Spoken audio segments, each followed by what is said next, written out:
Now, a lot of people have made quite a bit of money off of selling ebooks online.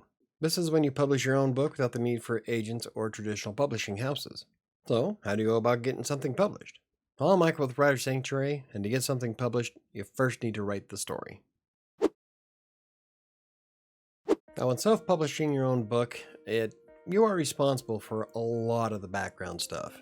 Everything from writing to marketing is all going to be on your shoulders. But perhaps the hardest part about getting your ebook published is actually writing it. First, you need to have an idea about your story. Is it going to be a fiction piece? Is it based on your industry? Or perhaps you want to do more something that's nonfiction. Next, you need to find software that you're comfortable with. And there's a lot of them out there. And I do plan on doing a couple of reviews on some of the software that's out there, and probably going to be starting with Scrivener. But in any case, there's a lot of different ways that you can write your ebook out there.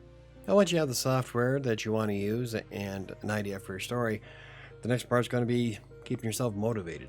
And this is kind of hard to do for a lot of people, especially for me, because I tend to decide on putting more effort into projects that are going to be paying me out. I have a mortgage to pay. But for something that's like an ebook, there's no immediate sales. I have no idea if I'm even going to sell one copy. So my mind is telling me I should focus more on client work than writing the ebook. But if I don't write the ebook, I'm never going to find out if that can make sales. So you got to find a way to keep yourself motivated. And personally, I like using sites like NaNoWriMo.org or even my spreadsheets because both of these gamify the aspect for me. Like with NaNoWriMo.org, I'm able to keep track of all the words I write in my ebook, and it keeps track of the number, so it keeps going up, and I kind of want to see just how far I can get that number to go. And then I have my spreadsheets, which keeps track of every single piece of content I create, and gives me an idea of where I am at any given time. You don't have to go to that extent, but you get my point. You gotta avoid procrastination in any form. It's really easy to put off tomorrow what you could do today, especially when you work from home. I know a lot of people that procrastinate, including myself.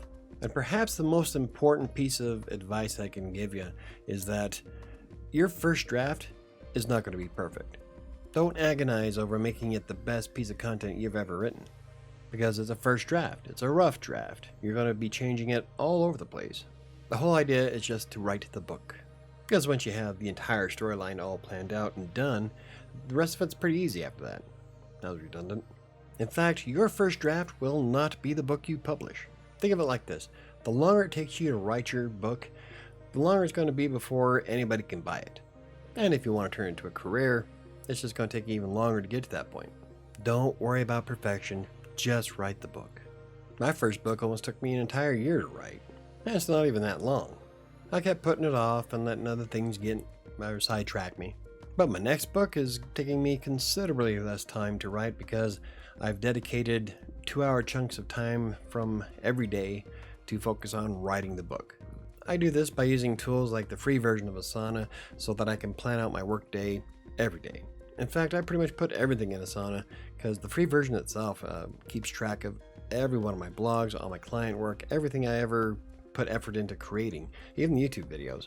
So I'm able to block off some time with Asana and sit down and actually hammer out some content.